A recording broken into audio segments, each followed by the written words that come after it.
truck approaches from the west entrance. Mate, you can't park here! 10:45. No time to do anything about it.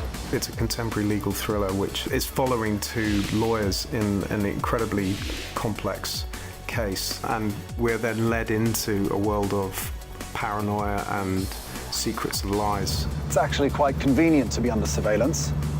What's that? I see you're using more than one taxi now. That's a good idea. What did you say? The tension and the drama is slowly kind of eked out rather than there being this light bulb moment where suddenly, you know, the big action sequence begins. And I think this is one of those rare films where it's very delicately paced and the situation that the two main characters are in is slowly revealed. It's okay. Apparently, I'm paranoid. It's an intelligent conspiracy thriller, and as a lot of films of that genre now have, it has a few elements of action, but they don't unbalance it.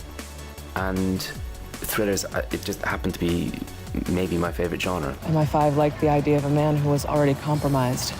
They brought him in to be recruited by a local terrorist cell. It's a very entertaining political thriller, but I just thought it was really sophisticated and smart and more relevant these days. The idea that surveillance has become such a huge issue and debate. You can give me a call. And what will you do?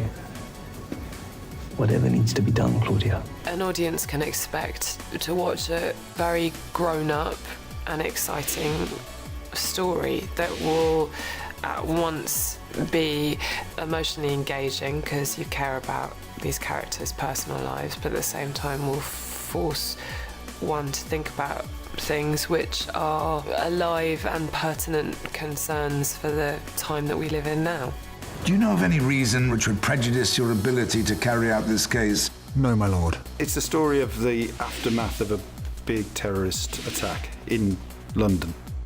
Partly about how the city reacts, but also how the legal system reacts, because there's only one person left who is a potential suspect. What is she doing here? Ask her yourself. The story is also a love story about two people who were in love with each other, realise they still are in love with each other, but only as a result of some intense pressure brought about by the terrorist attack and by government forces that do not speak their name.